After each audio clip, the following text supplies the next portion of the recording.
Buenas noches, buenas tardes. Estamos en una nueva entrega de Historias Bélicas.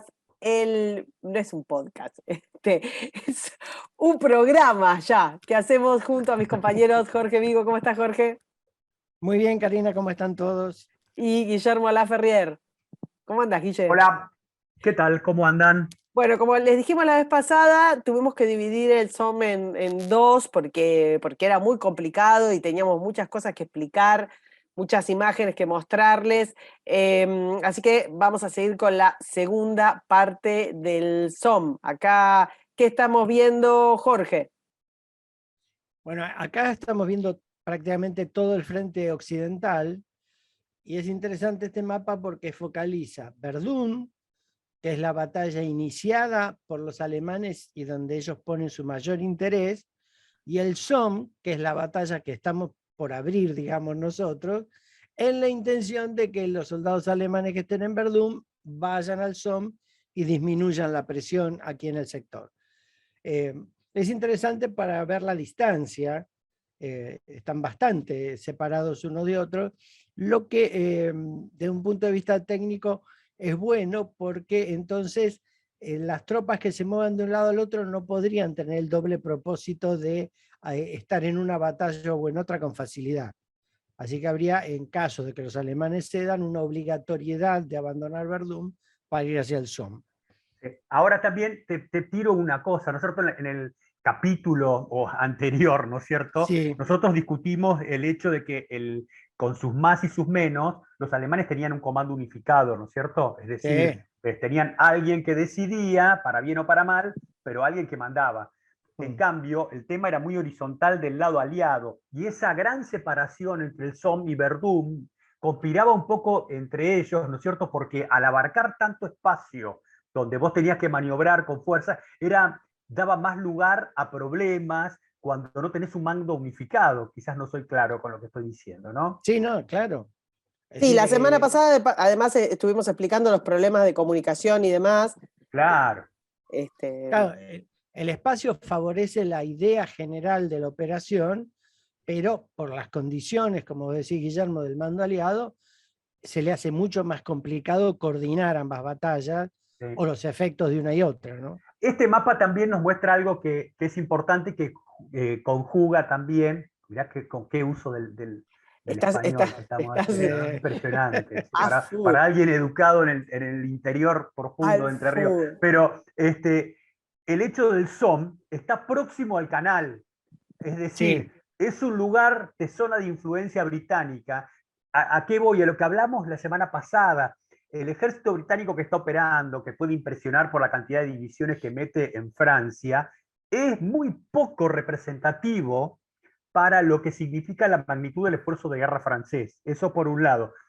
Y eso va de la mano también a la cercanía de los puertos del canal para poder sostenerlo, porque ese ejército expedicionario británico, si vos lo hubieras querido hacer jugar en Verdún, se muere de hambre a los 10 días. Sí. Sí, no hay con qué alimentarlo, ni con Ni qué alimentarlo, ni enviarle darle munición, munición, ni ni nada. nada. Claro, Ah, claro. tal cual. Es decir, le estaban atados a la geografía. No podías esperar del ejército británico que está operando ahí más de lo que podía dar, ¿no? Y que también nos lleva a otro temita, ¿no? Que es, ¿por qué interviene el Reino Unido en la guerra? Interviene en la guerra por la misma razón que intervino en 1815 derrotándolo en la última coalición a Napoleón, porque no quería una nación europea que tuviera control sobre los puertos del canal y que fuera hostil a Inglaterra. Claro, por supuesto. Nada más, es la misma razón de siempre. Sí, sí, totalmente. Bueno. Que se va a repetir después. Bueno, sigamos, entonces. Bueno, ¿cuál es el tema? Sería que planeaban unos y otros ya alrededor del Somme. Y el plan está más bien más sujeto a la forma de combatir que a las intenciones, porque como hablábamos la semana pasada, el Somme no tiene, la zona de la batalla del Somme no tiene ningún valor estratégico ni territorio particular interesante. Aquí, ¿cuál es el tema? Para los alemanes, la guerra de trincheras y el dispositivo que hablamos la semana pasada es precisamente una defensa. es el objeto principal de que existan las trincheras. Por supuesto que tienen en mente que en algún momento de esas trincheras habrá que lanzar una ofensiva, pero diseñan la trinchera como un objeto de defensa específicamente. Para los ingleses la óptica era distinta. La trinchera era un elemento de defensa, pero estaba más ligado a ser digamos, un trampolín para una ofensiva que a un artefacto defensivo específico. Eso es lo que explica en parte por qué las trincheras alemanas son más complejas y más fuertes, y por qué las trincheras aliadas, Son tan incluso en parte las truchas. francesas, claro, son más débiles. Es Ahí decir, hay que agregar también que está el fundamento estratégico más arriba, es que este frente occidental para los alemanes había que aguantar mientras resolvían lo que estaba pasando Claro. el balurdo allá en Rusia, ¿no es Claro, cierto? Ese era el claro. tema. Había Bueno, que entonces, liquidar a los rusos de una vez, llegar a algún tipo de acuerdo y después volcar toda la masa que se extrajera de ese lugar para pegar en Occidente, ¿no? claro, entonces la visión estratégica general alemana coincide con su visión táctica del empleo de la trinchera. Claro. Es decir, hay una coherencia total. Esta visión que tienen los ingleses, además, se complica porque lo que hablamos también la semana pasada, el general Haig, cuando se ve obligado a hacer el plan ofensivo aquí en el Somme, lo que él quiere o lo que tiene en mente es una ruptura de la línea alemana. Es decir, él le dio un comandante, un general de caballería. Es decir, rompo e irrumpo en el territorio del enemigo y deshago su línea y su posición en general. Entonces, para eso lo que quería era fuerzas de alta movilidad. En reserva. En reserva, sí, pero obviamente en un territorio donde la movilidad era muy complicada, pero la idea de él es esa, un fuerte bombardeo de artillería y una ruptura inmediata. ¿Cuál es el problema que tiene? El problema que tiene es que el ejecutor principal de la batalla del Somme es un subordinado de él, que es el general Rawlinson, que hablábamos del otro día, el comandante del Cuarto Ejército. Y la visión de Rawlinson es distinta. Rawlinson lo que quiere es un bombardeo de artillería medido y progresivo que permita lentamente a la infantería ir avanzando y asegurando terreno. Lo que coincide además con una visión genérica del ejército inglés en esta época, que es penetrar en la tierra de nadie, el espacio que hay entre la trinchera alemana y la aliada, pero asegurándola. Así No que tomar ahí, riesgos. no tomar riesgos, es decir, Claro. entonces hay un comandante de la Fuerza Expedicionaria Británica que quiere una ruptura rápida donde se deberían tomar riesgos, y un comandante operacional directo de la batalla que quiere hacer las cosas más despacio. Ahora, Jorge, te digo una cosa, si hay algún oyente nuestro que le dependa gente que maneje alguna pequeña empresa o que tenga una carnicería y tipos que le cortan la carne, ¿no? Y dice, che, Sí. vos me estás cortando la carne de una forma que yo no quiero, ¿te echo o empezar a cortarla como yo quiero? Sí, claro, pero para ahí hay que tener en cuenta una cosa. Hay una imputación obvia que uno puede decir falta de carácter o de empuje en Haig. No, eso Haig Para, tenía, es carácter decir, tenía. pero ¿qué pasa? Yo creo que lo que influye acá en que tanto Rawlinson como Haig, como Gough, que es el otro comandante, son soldados coloniales, soldados que estuvieron en Omdurman, soldados que estuvieron en la guerra anglo-boer, y tienen esa conducta colonial de continuar la vida victoriana y social en la guerra. Sí. Entonces yo creo que en Y parte... las maneras, ¿no? Las Claro, maneras. entonces, en Mi parte... respeto cuando mandaban un parte, ¿no? Mi Sí. respeto al coronel tanto. Dice el general que hagan tal cosa, ¿no? Bueno, pero eso no justifica la falta de obediencia. No, pero Quizás voy a decir un término que muy académico, quizás ustedes no lo entiendan, pero quizás era un poco que les chupe, no le importara un belín.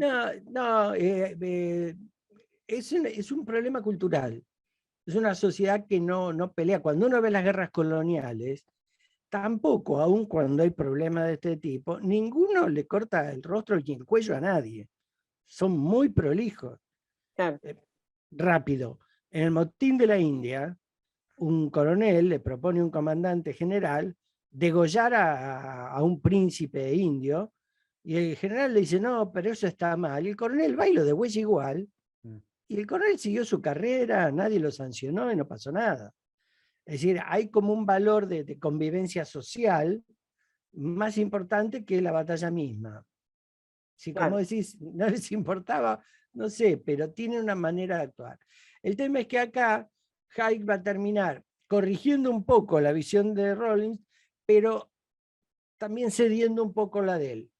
Entonces termina siendo un plan de compromiso que es nada. Que es Es nada. la peor receta para cualquier plan militar, ¿no? No Exactamente. Va a tiene que haber terminar, compromisos. Es preferible una decisión equivocada, ¿no? Pero clara y que tiene una dirección hacia alguna cuestión, que un plan de compromiso, porque ahí vos no conseguís sinergia de la gente para nada. sí, no, no.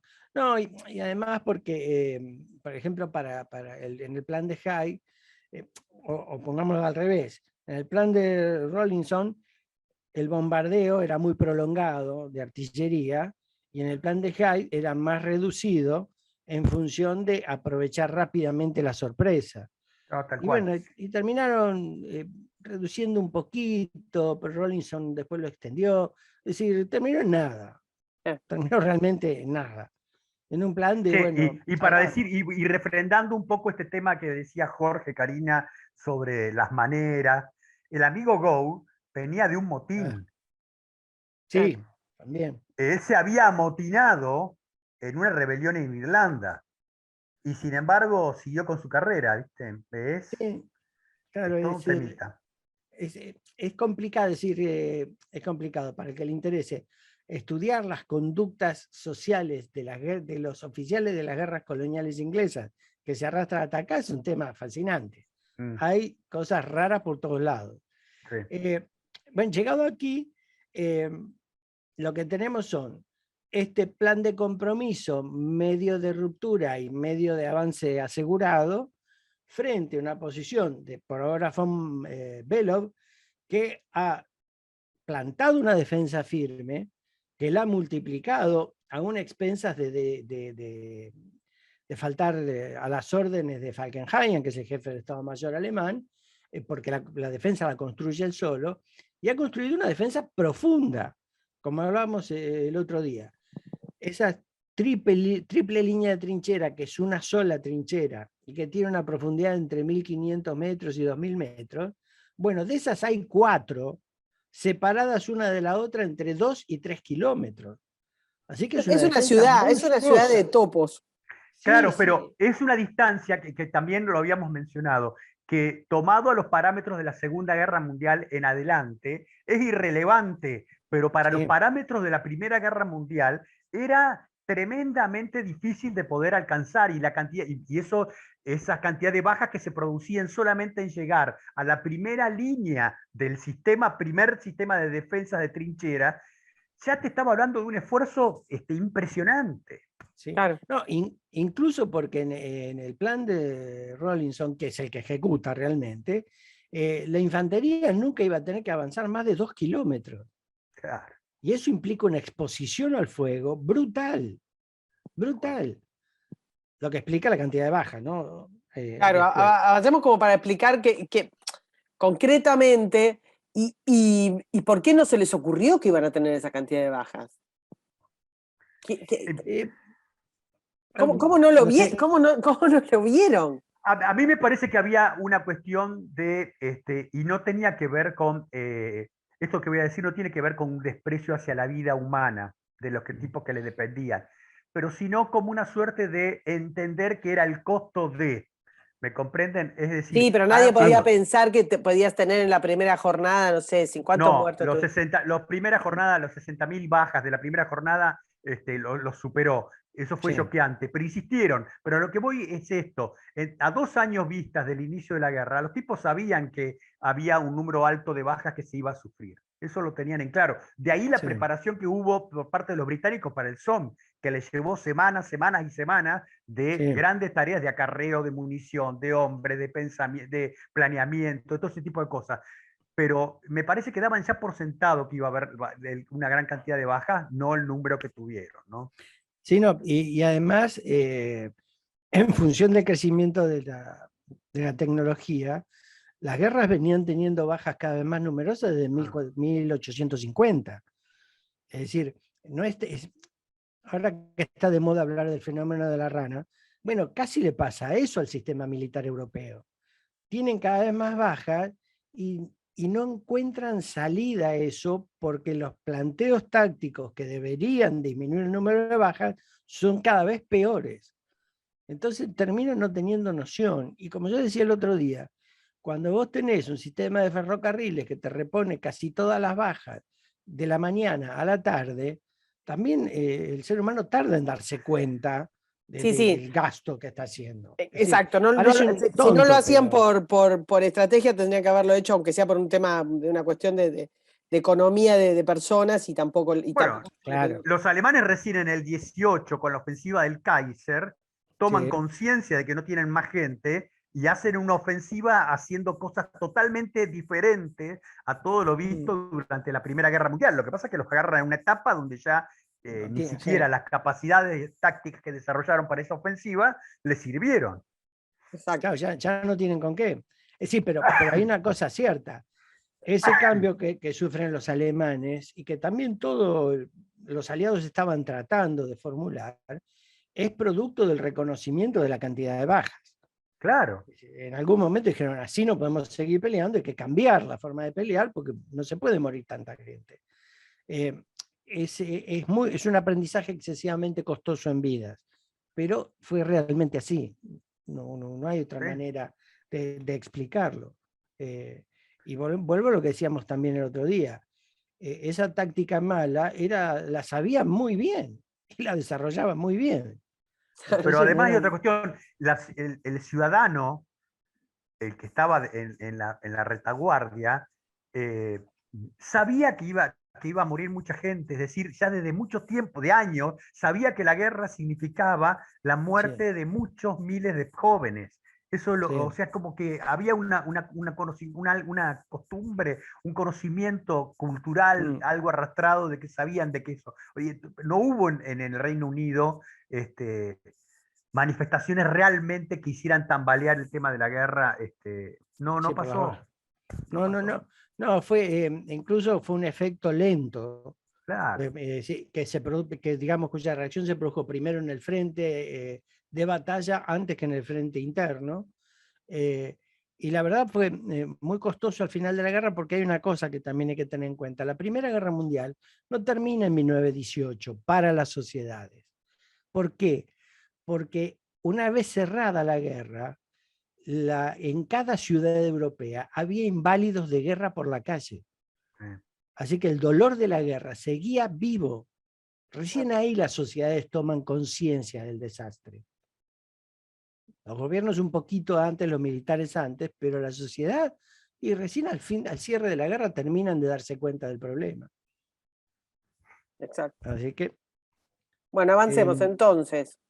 bueno, con estas dos visiones, una defensa cerrada y una ofensiva medianamente móvil, la batalla se va a plantear para iniciarse en realidad el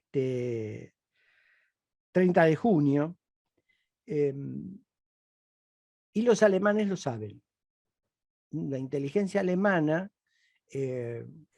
ha capturado soldados, incluso hay algún desertor inglés que cuenta todo el desarrollo, hasta donde lo sabe el soldado, de lo que va a pasar y sabe que cuenta que va a haber un bombardeo de 4 días muy fuerte y que después va a lanzarse una ofensiva en el sector que el soldado conoce, pero que está dentro de la planificación del SOM. Así que el comando alemán, que conoce todo, viene vigilando que estos informes sean coherentes o vayan confirmándose con hechos de la realidad. ¿Qué va a suceder? Como contamos también el otro día, la artillería científica ya tenía varias misiones. Una parte de los cañones cortaban las alambradas de púa, otra parte caía sobre las posiciones de trincheras y otra parte hacía fuego de contrabatería. Se descubrió el primer día de bombardeo, que les repito, van a ser 4 días, que la munición que debía cortar las alambradas de púa venía con fusibles fallados. Así que mucha munición estallaba demasiado alto y no tocaba los cables, o se clavaba en la tierra y hacía un pozo, pero la alambrada quedaba fija. Claro. Así ¿Querés que que me eso, mantenga en este slide? Perdón. no, podríamos pasar al siguiente, que es el campo de batalla general, o el siguiente que se ve un poco mejor. Ahí, con respecto al Este. tema este de la artillería, hay que tener en cuenta lo siguiente. Si bien, y lo mencionamos bastante en detalle la semana pasada, la emisión pasada, sobre el tema de el carácter científico de los fuegos, me refiero, y nos referimos en científico a todos los cálculos y el detalle que había en la preparación, había una sobrevaloración de lo que podía lograrse, porque las posiciones alemanas estaban tan bien hechas que en general tenían una alta posibilidad de supervivencia al fuego de artillería. La otra cuestión que también me parece que no estaba suficientemente valorada aún en esta etapa tan avanzada de la guerra, es el desastre que en la zona de nadie la propia artillería iba causando. Es decir, iba creando una alteración del terreno que complicaba también la propia maniobra de la tropa que tenía que avanzar, ¿no? Bueno, estos son los pozos que ustedes contaban la semana pasada, y algunas imágenes mostramos de que dejaban cráteres, era de cualquier cosa, digamos, un terreno espantoso después para volver a trabajar sobre ese terreno. Sí, pero aparte también las alambradas, ¿no es cierto?, que se tendían, que se hacía de una forma muy profesional, si se permite el término, al ser bombardeadas por la artillería, se convertían también ellas mismas en obstáculos, ¿me comprendés? Porque por un lado te abrían un agujero, pero por el otro te amontonaban hierro, madera y te hacían un pozo. Exactamente. Y además eso lo que tiene es que era tan monumental la escala de estos fuegos que modificaban el terreno para poder referirte vos dónde estabas.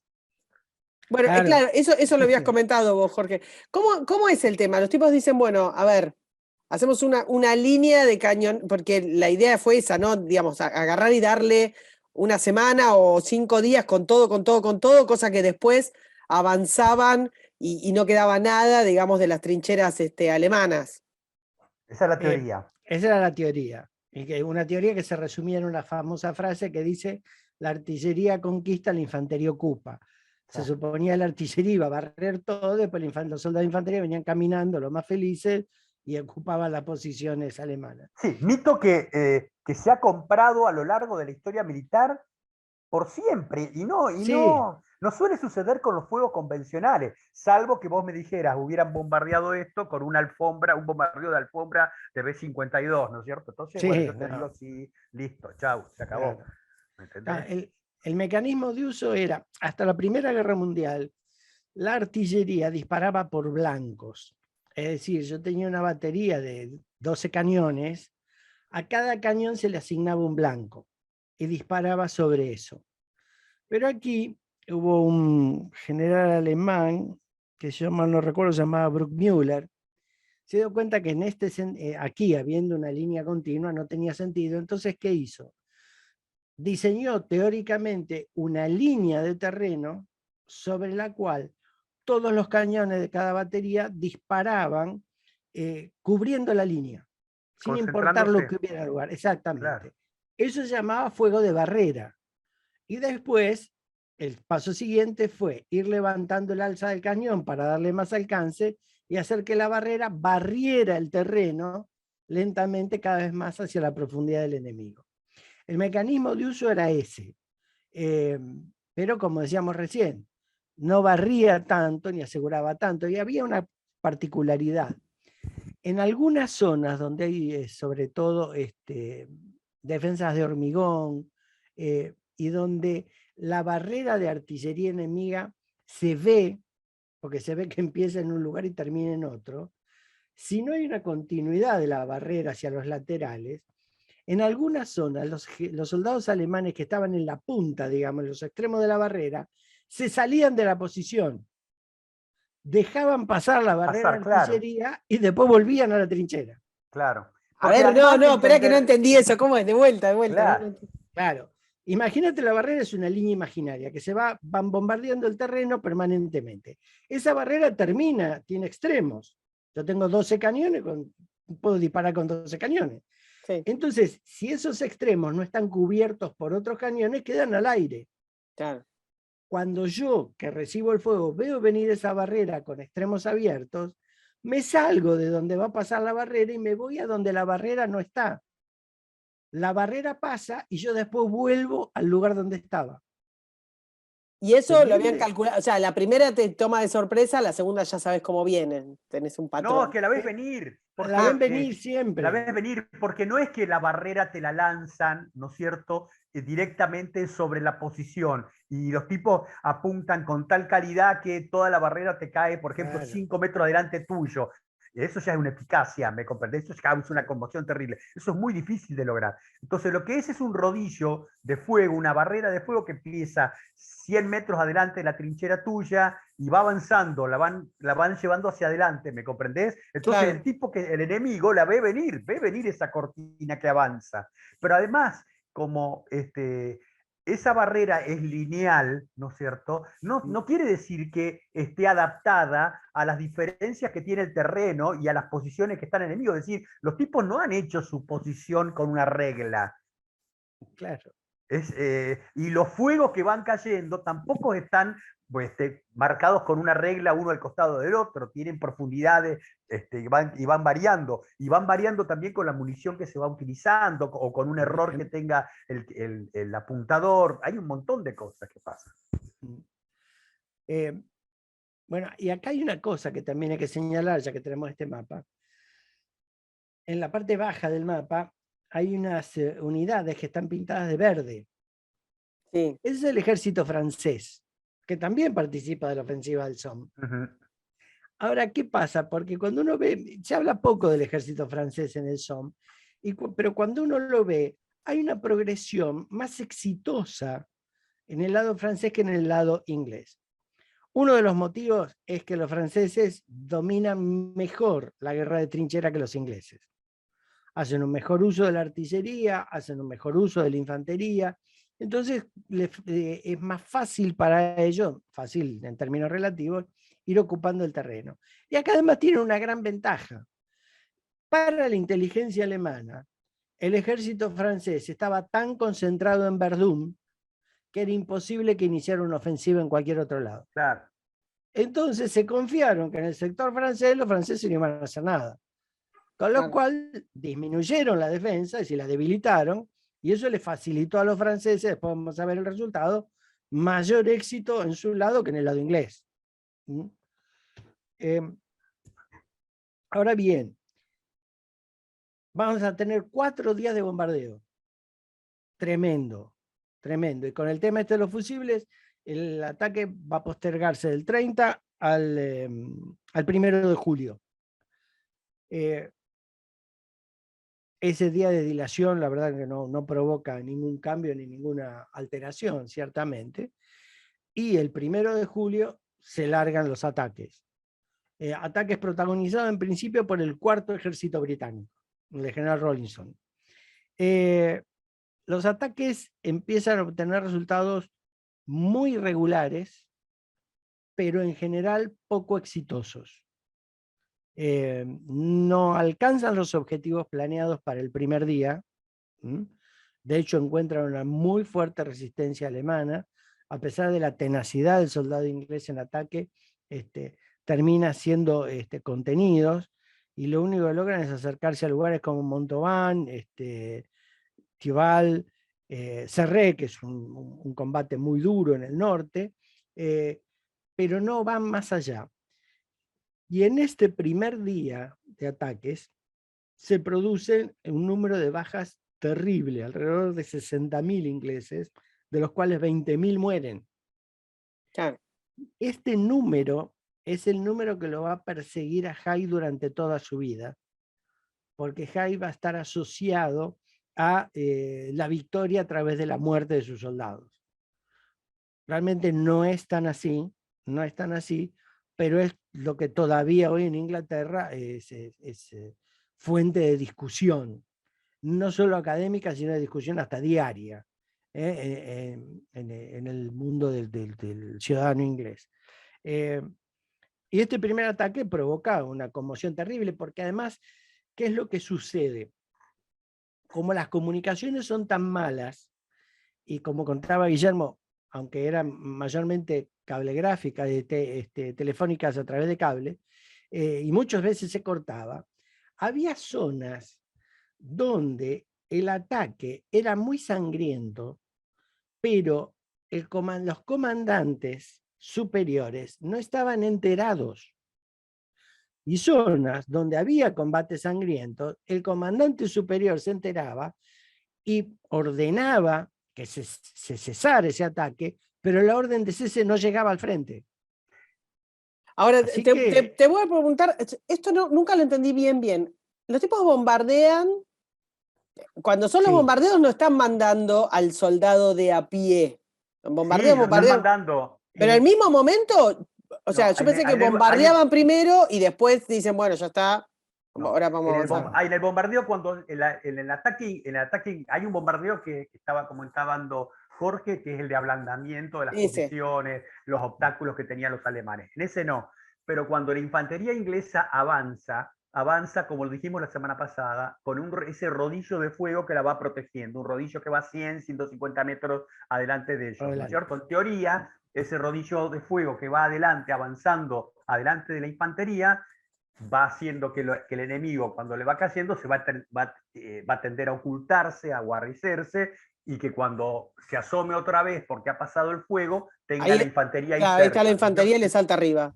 Eso es la claro, teoría. Lo que pasa es que, como mencionamos muy rápidamente en el anterior episodio, los artilleros británicos se tomaron un margen porque decían, no vaya a ser que estos tipos caminen más rápido y la barrera les quede a ellos pegada, entonces empezaron a hacerla mover más rápidamente. Y este cálculo de hacerla mover más rápidamente no era de todos los sectores iguales, sino que esa barrera se movía de formas distintas. Y esto se combina con esos problemas de comunicación que está mencionando Jorge, que hace que los comandantes no tengan una vista de la situación adecuada de lo que está pasando. Es decir, mirá, tenían mejor... Tiene que ser, claro, 60.000 tipos, o sea, 60.000, o sea, 20.000 muertos, pero el resto, los 40.000 estaban, le faltaba una pierna, estaban, qué sé yo, estaban heridos, estaban tirados, o sea, estamos hablando de un mar de personas. No sé qué decir, una carnicería. Tal cual. Tienen que darse cuenta, están caminando sobre cadáveres. Sí, pero también te pensás que es un número importante, pero está diseminado en esos 40 kilómetros de frente, ¿me comprendés? Y sí, está diseminado en un terreno que está destruido por las propias bombas, que están ocultos, y oculto también por tu falta de información. Es decir, a vos no te están llegando. Tenía mejor percepción de lo que estaba pasando en la batalla Napoleón en 1815 que la que tenía un comandante de división o de brigada británico en el Somme, sí, porque no tenía un lugar desde donde pudiera, una gran loma, de donde estuviera viendo todas las cosas, no, estaba más o menos a la misma altura, veía explosiones, cosas que se estaban produciendo, el tipo lanzó la jugada hacia adelante, pero no tenía un feedback eficiente de qué es lo que estaba sucediendo. Ok, bueno, los interrumpí, perdón, sigamos. Y aunque se fuera, él hacía, perdón, y aunque ese comandante se hubiera ido con uno de los batallones adelante, ¿me comprendés? Hubiera tenido una percepción de ese batallón y la idea de lo que estaba pasando al costado o al mismo costado, izquierdo, derecho. Sí. Un dato para mostrar que el planeamiento fue serio. Hay un pueblo en el norte que se llama Gomecourt, justo donde termina la lámina, digamos. Bueno, ahí se hizo un ataque de distracción por parte del tercer ejército británico, precisamente para atraer fuerzas alemanas y hacerles creer que el ataque estaba en otro lugar. El tercer ejército estaba comandado por un general que se llama Allenby, Ah. uno de los más brillantes que tuvieron en la Sí. Primera Guerra Mundial, y que alguna vez, si llegamos a hacerlo, dirigió las batallas de Gaza, la toma de Jerusalén y la toma de Damasco. Sí, si te escuchara el amigo Lorenz, no creo que pensara lo mismo. No, bueno, Lorenz también colaboró, digamos. Sí. Pero es un brillante general. Lo menciono Sí. porque si alguna vez hablamos de Gaza, es bueno Sí. relacionarlo, ¿no? Sí, sí. En la lámina siguiente, ¿Pasó? a ver, sí. Acá estamos. Aquí vemos lo que pasó el primer día. Vean que los ataques son, el ataque francés, como decíamos, está beneficiado por la debilidad de la defensa alemana, pero los ataques ingleses son ataques muy contenidos. No hay mucha profundidad, no hay mucho logro. Lo que se agrava por el número de muertos y de bajas en general. Bueno, esta primera etapa de batalla va a durar 13 días. Porque hay que tener en cuenta una cosa, no es que yo voy, empiezo como esta a las 7:30 de la mañana y a las 6 de la tarde bajamos la cortina y nos volvemos al cuartel. Ah. No, acá hay una continuidad de día y noche, porque digamos, la batalla no termina donde uno quiere, sino que estamos pulseando de un lado y otro a ver dónde nos podemos asentar en el terreno. ¿Y cuánto va a aguantar el otro? Es decir, Claro. Está bien, me ha costado hasta acá, pero ¿y el otro cómo está? Y si yo lo presiono todavía un poco más, ¿no se romperá la cosa acá? Eso empieza a jugar. Claro, hay una regla, creo que se llama se me escapa. Algo así como un punto de no retorno. Claro.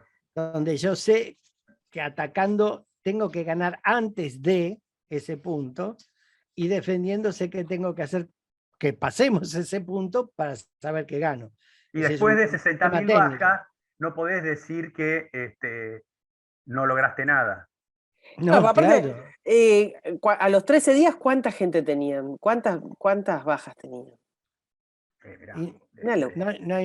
No hay un registro diario, pero está el final, que es un desastre. el final es desastroso.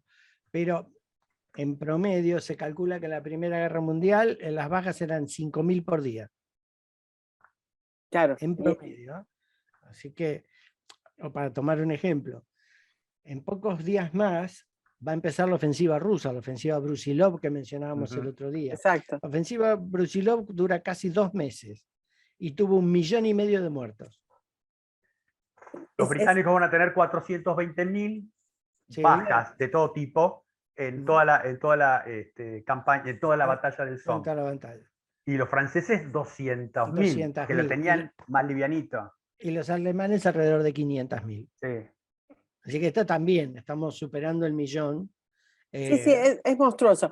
Y el avance que habían tenido en estos días, más o menos ahí cuando dijiste en esta etapa de 2 semanas, es nada. Ellos pensaban que ¿cuánto tiempo iba a durar esto?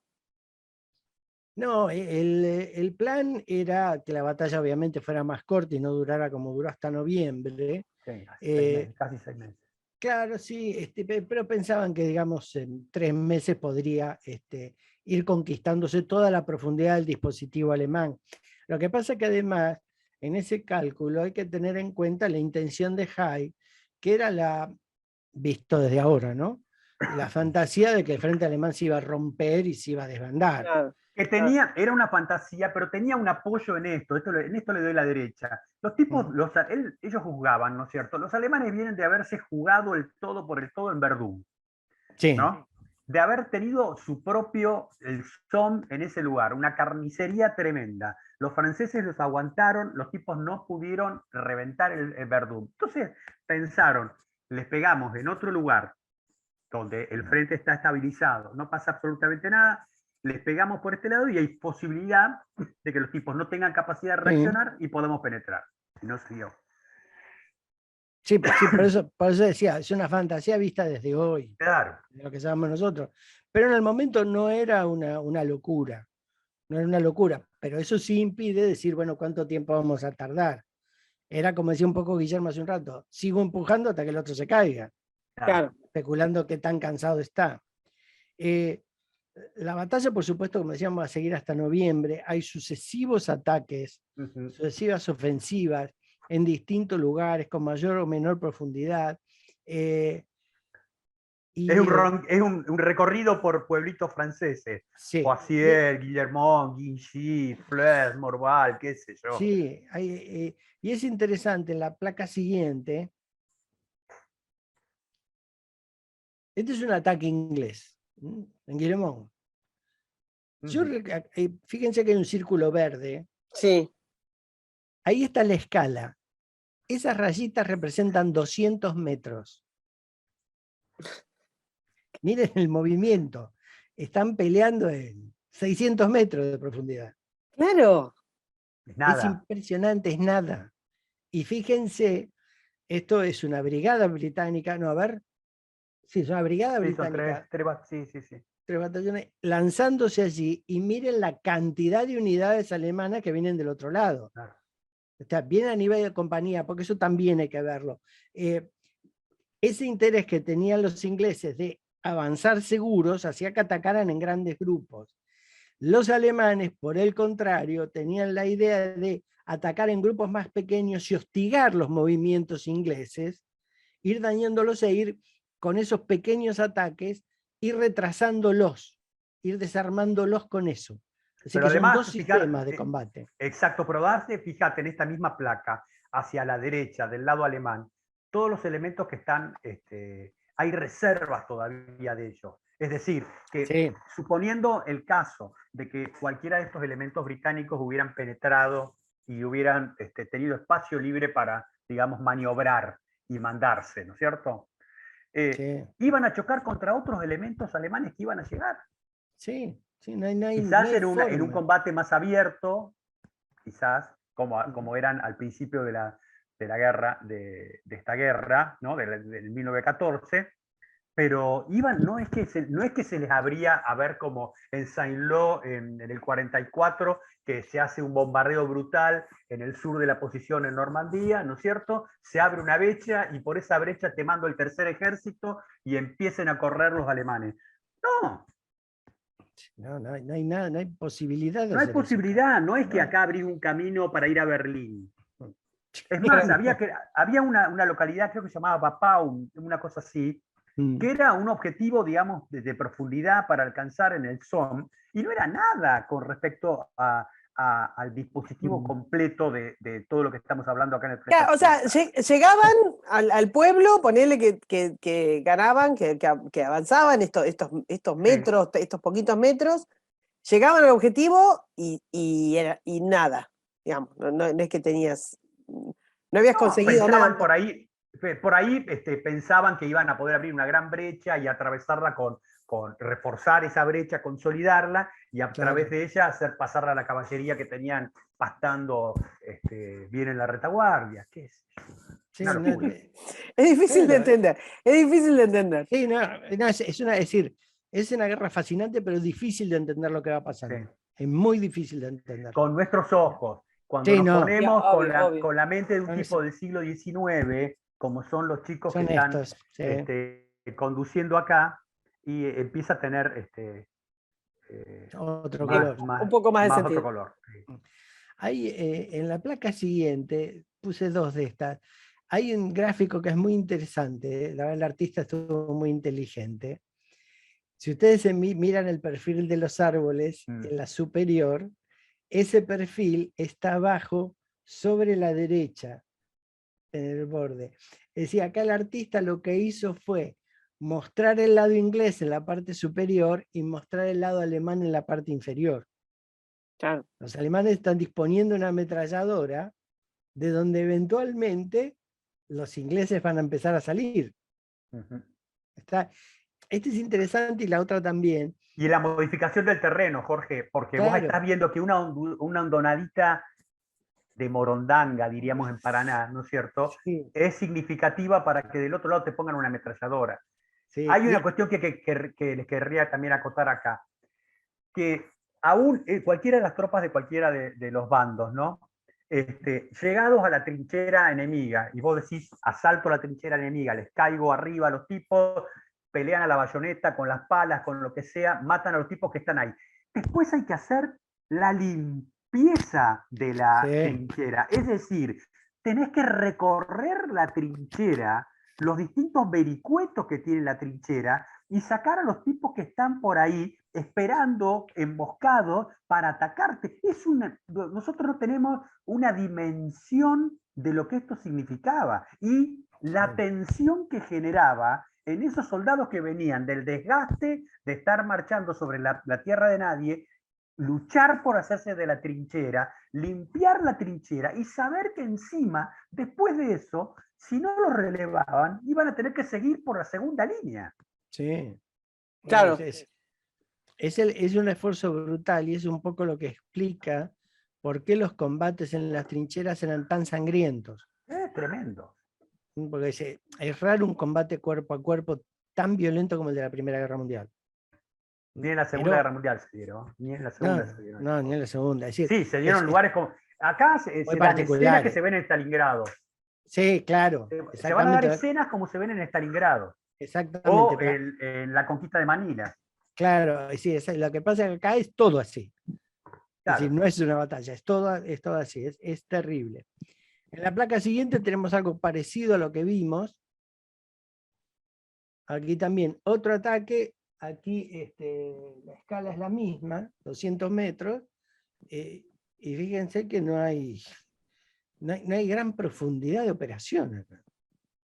Avanzamos otra vez 500 metros, nos plantamos, y los alemanes resisten, y Thiepval, es una ciudad que la tuvieron que pelear a partido, y que no va a ceder casi hasta el final de la batalla.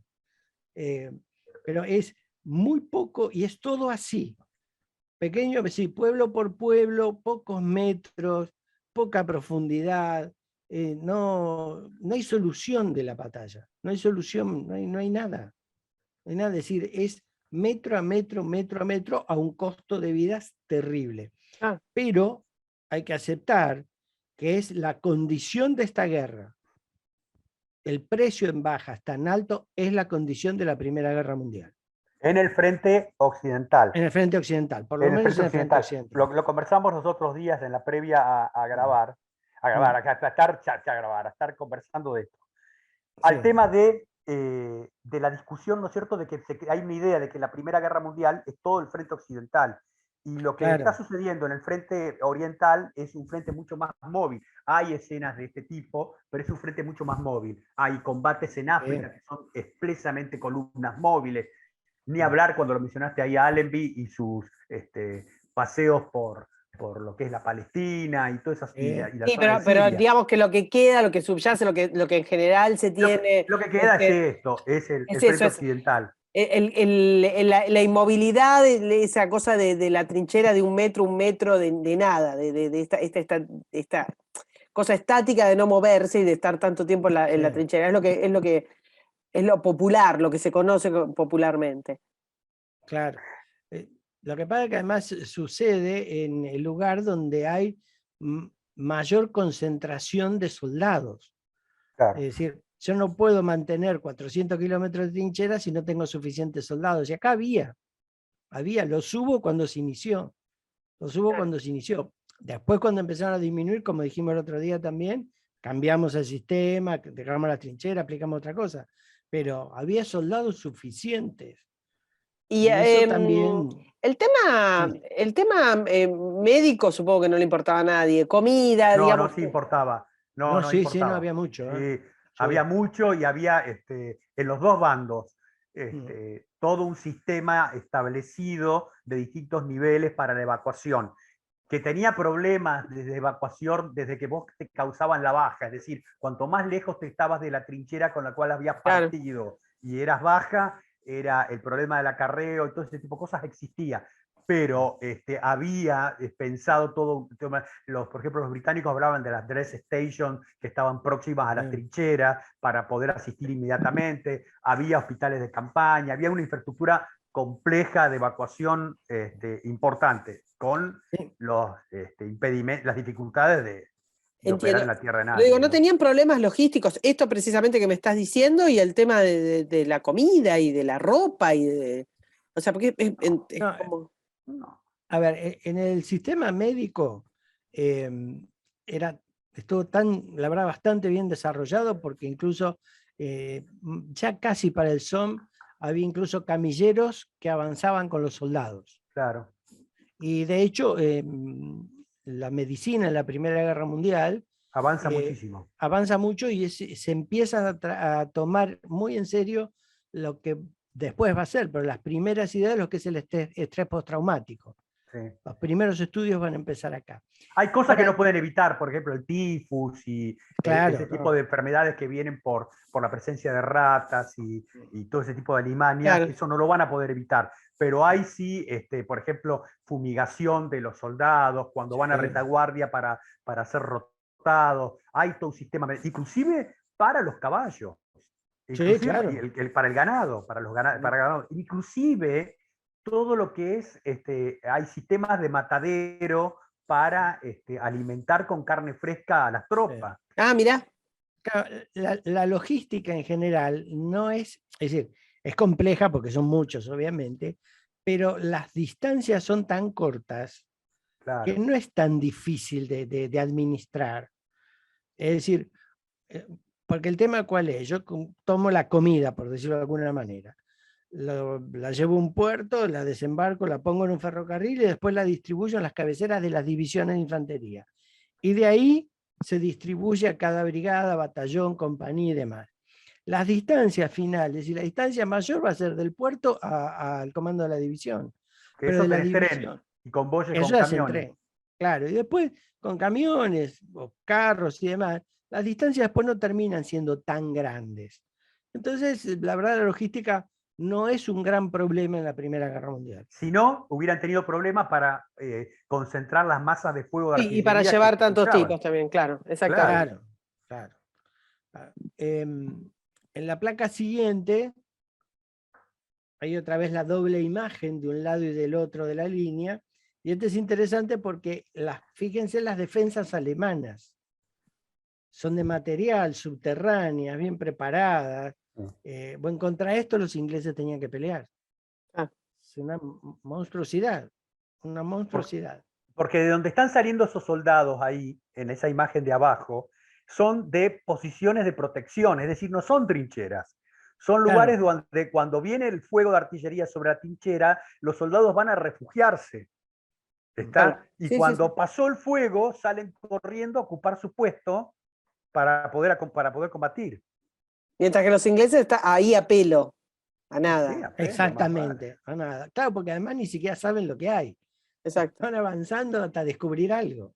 Pelo y pollera, porque por ejemplo las unidades escocesas Escocesa, sí. van a pelear en la Primera Guerra Mundial con pollera De kill. kill. claro, el kill, pero sin dibujos, una pollera Claro. de color khaki, pero pollera al fin. Sí, Es muy loco todo esto. sí, claro, es una guerra del siglo XX, pero donde los soldados pelean y se visten como en el siglo XIX. Sí. Y con Y la cabeza, piensan sí, como sí. en el siglo XIX. Bueno, lo Exactamente. explicamos mucho la semana pasada. Así es. Esto de qué rara esta guerra que tiene como tanto problema de adaptación, no sé si problema, tantos elementos de adaptación, ¿no? Del siglo anterior, y de toda de la cabeza de los comandos con una tecnología tan enormemente nueva, avasalladora. Es como un clivaje ahí, una guerra. Es tremendo. Bueno. En la placa siguiente, más ampliado, este es el ataque de una división. Cada una de las líneas azules es una defensa de trincheras alemanas. Claro, es Las una más gruesas telaraña. son más complejas, las más finitas. Claro, y hay que, como decía Guillermo hace un rato, no solo hay que romper la defensa de esa trinchera, sino que hay que limpiarla. Es un trabajo terrible, terrible. En esa cuestión de romper y demás, esto que empezó el 1 de julio, cuando lleguemos al 15 de septiembre, se va a producir una batalla en Cuselet, el pueblo tiene un nombre, en Flers-Cuselet, que es donde por primera vez se van a emplear los tanques. Esos monstruos, esa foto que vimos la semana pasada, esos monstruos gigantescos. Ahora, ¿qué pasa? La idea del tanque, o la idea de un vehículo blindado era vieja. A principios del siglo XX, fines del siglo XIX, algunos automóviles estaban blindados, y de hecho, cuando empezó la guerra en el 14, las primeras unidades blindadas que intervinieron fueron unos vehículos blindados, unos autos blindados de exploración que usaron los belgas. Ahora, ninguno se le había ocurrido, hasta el desarrollo inglés, de que en vez de ruedas tuvieran oruga, lo que en parte facilitaba moverse sobre el terreno. Otro logro de Winston ¿eh? Otro logro de Churchill, indudablemente. Ahora hay una cosa que hay que tener en cuenta. ¿El tanque sorprendió cuando apareció? Sí, pero la sorpresa duró 2 horas. Es decir, los primeros alemanes que lo vieron se replegaron, pero a las 2 horas volvieron y los empezaron a atacar. Y el tanque aquí empezó a presentar los problemas que van a hacer que, a pesar de que terminen haciéndose operaciones con 800 tanques juntos, no tengan tanto éxito. ¿Qué pasaba? Primero, eran tanques pesados para motores que no los podían mover a más, como dijo Guillermo la semana pasada, a más de 2 kilómetros por hora. Es decir, a la velocidad de un hombre caminando, más lento inclusive. Claro, y en un terreno tan quebrado, y piensen que hay que llevar el tanque hasta acá, así que de retaguardia, desde que le cargo nafta hasta que lo llevo al frente, tengo como 1,5 kilómetros o 2. Bueno, y cuando llego ahí, el esfuerzo era tal que se acababa el combustible. Entonces el tanque terminaba siendo una masa de hierro plantada en medio de la batalla, donde los alemanes hacían tiro al blanco con los cañones. El otro problema, y acá hay una historia que dice que el Titanic tuvo mucho que ver. Cuando los británicos hacen acero a principios del siglo XX, el primer acero iba para la armada, para los acorazados, en calidad. El segundo acero para los cañones navales y para los cañones del ejército, y después los aceros de tercera y cuarta categoría para otras cosas, entre otras el Titanic. Y ese acero de baja calidad fue que se empleó con los tanques. Claro. ¿Y qué es lo que pasaba? ¿El Titanic decís? El Titanic. Si no llevaba acero de primera calidad el Titanic. ¿Qué era la garantía? Sí, habría que ir con la garantía a reclamar. ¿Qué pasa con el acero? El acero se hace por capas. Cuando es de baja calidad, las capas no están bien prensadas. Entonces, ¿qué sucedía? Y esto lo aprendieron los alemanes después, ¿no? Con una ametralladora apuntándole siempre al mismo lugar del tanque, se lograba doblar la primera capa, que quebraba las capas internas hasta terminar haciéndole un agujero al tanque. Con una ametralladora. O sea, con nada.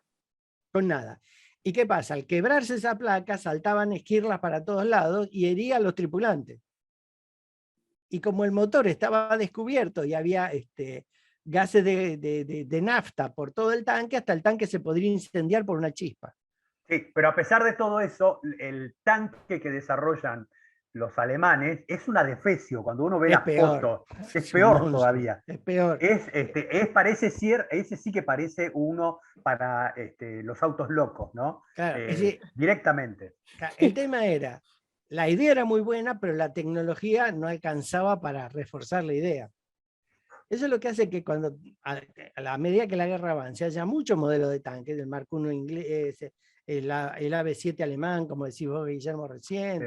El Renault Fiat francés, que es el que agarran, claro, el que usan los norteamericanos, ¿no? Claro, pero el Renault francés va a terminar siendo el más efectivo. Claro. ¿Por qué? Porque es más pequeño, tiene una cadena mucho más gruesa, lo que le permite moverse con mayor facilidad en el terreno, y podés lanzarlo como casi una bandada de abejas, digamos. Sí. Porque se mueve con mayor facilidad y más rápido en el terreno. Por eso terminan prefiriendo ese tanque chiquitito. Sí, bueno, Patton llegó a comandar una brigada de esos tanques Renault, y Sí. hay una escena muy, muy conocida de él conduciendo un ataque de esa brigada y él caminando atrás de los tanques, golpeando en las escotillas atrás Sí. para que le digan más a la izquierda, más a la derecha, paren acá. Exactamente. Porque no hay comunicaciones. ¿Sí? Eso le valió el corazón púrpura, Sí, porque en ese ataque lo hirieron. El corazón púrpura se entrega por herida de combate. sí, El tema más vergonzoso es que lo hirieron en la nalga. sí, a él le emboló eso. Así que Y ahí ya tenía las pistolas con NACAs con nácar, sí, ya tenía nacariana, todo. sí, Sí. tipo. Y ya que estamos, hay una anécdota en que se encuentra Patton, que tenía grado de teniente coronel, adelantado, ¿no? Con Y MacArthur. con MacArthur, un general de brigada. Un Y en un guachín, momento, MacArthur. y en un momento hay un ataque de artillería. Y Patton se tira al piso. Y MacArthur se queda parado. Y lo verduguea a Patton. Lo carga y dice, ¿qué hace ahí tirado en el piso? El otro parado mientras cae la granada alemana. Y eso les generó una pica personal hasta el final, hasta la muerte de Patton, por lo menos. Bueno, acá es el escenario. Esto es el escenario de lo que va sucediendo. Y esto de los tanques sucede ya en septiembre y todavía nada cede. Ahora, ¿qué pasa? Si bien todavía nada cede en gran escala, los alemanes van cediendo, porque esto se ha transformado en una batalla de desgaste. Claro. Y claro, ¿qué pasa? Realmente los alemanes ya no pueden soportar Verdún, el Somme y el ataque ruso. Porque esto además va a llevar al relevo de von Falkenhayn como jefe de Estado Mayor y van a venir el equipo Hindenburg-Ludendorff. Los chicos, los Golden Boys. Exactamente. Que de momento tienen mayor interés por resolver el problema ruso. Así que repito, es una batalla de desgaste. Y entonces los alemanes van cediendo. Pero ¿qué pasa? Lo que hay que tener en cuenta. Cuando Hindenburg se da cuenta de lo que está pasando acá y que no puede cubrir todas las batallas al mismo tiempo, a esta defensa que ha armado von Below le hace construir detrás otra línea que para los occidentales se llama la línea Hindenburg, La famosa. pero que en alemán tiene un nombre impronunciable. ¿Y qué hacen? Van cediendo hasta, y eso es interesante, hasta retirarse a la línea Hindenburg. Claro, esperan, aguantan hasta que tienen la línea atrás y ahí la ocupan. Pero Claro. lo que ceden no es nada relevante, no cambia el panorama estratégico. Nada, este terreno no valía nada. ¿Qué eso te iba a decir? Es que es como, es tan vano, es tan inútil. Todo es inútil. Inútil. Sí, desgraciadamente es así. Todo es inútil. Y pensá que en el frente occidental la cosa se decide cuando Alemania queda hambreada y, porque es la verdad, queda hambreada y la ofensiva del Kaiser del 18 se fenece porque no tiene más capacidad y porque ya han llegado los norteamericanos del otro lado del Atlántico y le dan cierto vigor a una acción militar aliada en el frente occidental que no tenía gollete. No, para nada. Porque si los alemanes no hubieran tenido el bloqueo que le hizo la Armada Real, no hubieran aguantado. Escúchame, la línea Hindenburg, ¿cómo estaba? ¿Era de este tipo de las super profesionales? Sí, totalmente. Acá hay más hormigón y además empieza a cambiar el diseño. Hay más búnkers, digamos, donde se pueden poner cañones y ametralladoras y posiciones de infantería, y no empieza a desaparecer la idea de la trinchera continua.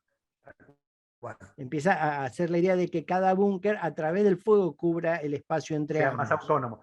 Pero además acá, esto que está explicando Jorge y lo que acabamos de mencionar también, te habla de la poca capacidad del liderazgo alemán y sobre todo del Kaiser, que es el que empieza a tener la pelota en toda la historia, porque, insisto con esto, ellos ya tenían liquidado el tema en el frente oriental, ¿no es cierto? En el frente occidental lo tenían estabilizado. Alemania tenía las herramientas para llegar a una paz negociada, de alguna manera, ¿me comprendés? Cediendo territorios ocupados en Francia, que estaba ocupando un trozo importantísimo del territorio francés. O sea, tenía que negociar una paz que le fuera favorable, más para lo que había pasado. Pero Sí. los tipos que hicieron el todo, ¿me comprendés? Habiendo Sí. solucionado el frente oriental, concentran todo para hacer una maniobra en Occidente que no les da el cuero para hacerlo. No, no. Es loco. Claro, es loco. Ahora, uno de los grandes responsables de eso fue Ludendorff. También, claro. Un caprichoso, que es el que va a dirigir ese último grupo de ofensiva que se llama la Kaiserlach, la lucha Claro. del Kaiser. Y después de eso, donde él además comete errores y demás, Sí. él mismo se presenta ante el Kaiser y le dice, pida la paz porque el ejército no puede hacer más nada. Pero claro, pero volvemos a lo que estábamos hablando recién. Alemania tenía la llave para una paz negociada. Sí, sí, totalmente. Tenía la llave para una paz negociada y no la aprovecharon. ¿Por qué? Porque no vieron, no tenían una perspectiva estratégica. Y algo que me parece que va a acompañar al ejército alemán en la Segunda Guerra Mundial. Es decir, a mi juicio, ¿no? Vamos a ver, como hemos visto en algunas batallas, ¿no?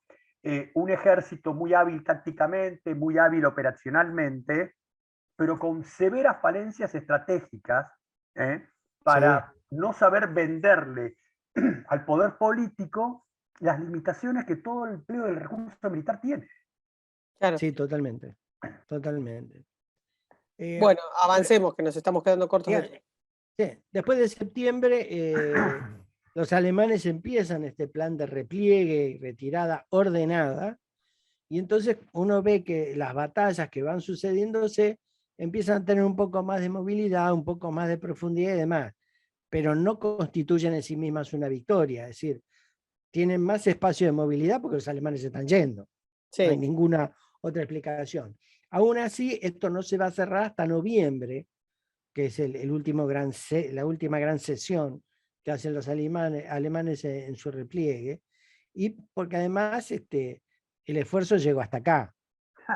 También los aliados tienen que parar un momento porque no pueden seguir. No pueden seguir. En la página 31, lo que tenemos nosotros son todos mapas muy similares, pero el 31 es muy claro. Esto es lo que se ganó en el Somme. El sector inglés en el norte y el sector francés en el sur. Que como decíamos, el francés corrió con la ventaja de que los alemanes prácticamente los despreciaron. Entonces pudieron desplegarse con mayor facilidad. Y como dijo Guillermo recién, esto se ganó y no se ganó nada. Claro. La verdad no... Porque no se quebró el frente, no se abrió una brecha gigantesca, claro, de nivel estratégico que te permitiera penetrar y realmente jorobar a los alemanes desde un flanco y empezar a obligarlos a replegar fuerzas de territorio francés. Nada. Total de pérdidas, bueno, entre muertos y... Entre los dos bandos, casi 1 millón. Casi 1 millón de bajas. ¿Y los civiles, pues esos pueblitos tenían gente o quedaban vacíos? No, había mucho replegado. No, pero ya se ha venido todo. Habían hecho todo. Sí, es decir, en general en las guerras, salvo que al principio de las guerras donde los civiles son sorprendidos por los movimientos militares, en general una vez que la guerra tiene en muy poco tiempo, empieza a cobrar una dinámica, la gente abandona los pueblos cuando venían las tropas. Claro. Y eso lo han hecho toda la vida. Toda la vida. Si se pueden esconder, se esconden. Si se pueden llevar algo, se lo llevan. Y si no, abandonan y esperan que pasen las tropas y después vuelven. Lo que pasa es que esto fue largo, además. Sí. Claro, esto es largo. Por eso mucha gente se fue a vivir a la profundidad de Francia, de los alemanes o a la profundidad de territorio francés que controlaban los aliados, ¿no? Claro. Pero imagínate que toda esta situación de irrelevancia estratégica, porque todo esto puesto en un contexto estratégico es un frente congelado. Eso hace que en el 17 los franceses estén podridos y se empiecen a amotinar. Claro. Claro, pues se dan cuenta.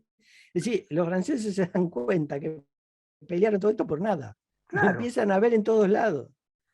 Y los motines son motines, la verdad hay que leer las cartas de los amotinamientos. Es impresionante la lucidez de los soldados. ¿Dónde está Hay- ese material? ¿Dónde están las cartas de los amotinados? Y los archivos franceses tienen muchas, hay algunas que son inglesas, publicadas ahí sueltas en historias de la Primera Guerra Mundial, en algunos. Farrar Hockley creo que tiene uno sobre el Somme, y hay otro que habla sobre la guerra de trincheras, otro autor inglés que ahora no me acuerdo el nombre, y que explican eso, incluso cuentan algo que es muy interesante, ya hacia fines del 17. Digamos que un general acá, Hay trama una gran batalla y eso va bajando a los cuerpos de ejército, a las divisiones, las brigadas, hasta que llega a los batallones y las compañías. Y ahí los soldados, digamos una compañía, manda un capitán, el capitán les cuenta cuál es la operación y los soldados le dicen al capitán, mire capitán, vaya y hable con el general porque esta porquería no se puede hacer. Este plan es inútil, no sirve para nada. Los soldados sabían que no se podía. Claro. Y en muchas ocasiones, los oficiales volvían para atrás a revisar los planes. Ahí, y cuando se producen los motines franceses, en el Reino Unido se produce un temblor, porque nadie sabía qué es lo que podía pasar en Francia. Sí. Bueno, en el Reino Unido, en un puerto, creo que estaban en Irlanda, un buque con un contingente canadiense se rebeló y no querían ir a Francia. No querían continuar el viaje a Francia. Así que, digamos, la guerra es un aparato técnico, complejo, tiene un montón de temas, pero como decía Butul, como la guerra nos afecta a todos, todos opinan y entienden lo que pasa en la guerra. Bueno, los soldados, los ciudadanos soldados acá, empezaban a entender que esto era inútil y que estaban dispuestos a pelear, pero por algo que valiese la pena. Y si no, no voy directamente. Y no es decir, y pensemos en la historia, cuando hablamos de los tercios que no les pagaban, llegaba un momento que los tipos no peleaban más, no les importaba. Ni el rey, ni la bandera, ni nada. Les consulto a los dos. Perdón. Cuando la guerra no funciona, el soldado es el primero que se da cuenta. Claro, al toque. Así que... Les consulto a los dos. Hay muchas controversias acerca de quién gana y quién pierde esto. A largo y a corto plazo. Sí. No, a ver, a nivel táctico, estratégico del momento del 16, los que están preservando las cosas son los alemanes, eso no hay ninguna duda. Sí. Y yo creo que hasta ese momento y hasta que ellos infiltran el virus de Lenin en Rusia, los tipos tenían una ventaja, una carta para terminar la cosa de una forma, como venía diciendo antes, más favorable para ellos. Sí. Vos sabés que hay, inclusive, vos lo podés ver, en YouTube están las discusiones, hay una controversia que se ha dado hace unos años, pocos años atrás en el Reino Unido, sobre si había que haber ido o no a la Primera Guerra Mundial, ¿no? Sí. Y discuten sobre eso, y hay quienes dicen, bueno, no, el Reino Unido tendría que haberse mantenido neutral, y otros que te dicen, no, y creo que son los que la pegan, es que el Kaiser quería controlar toda Europa.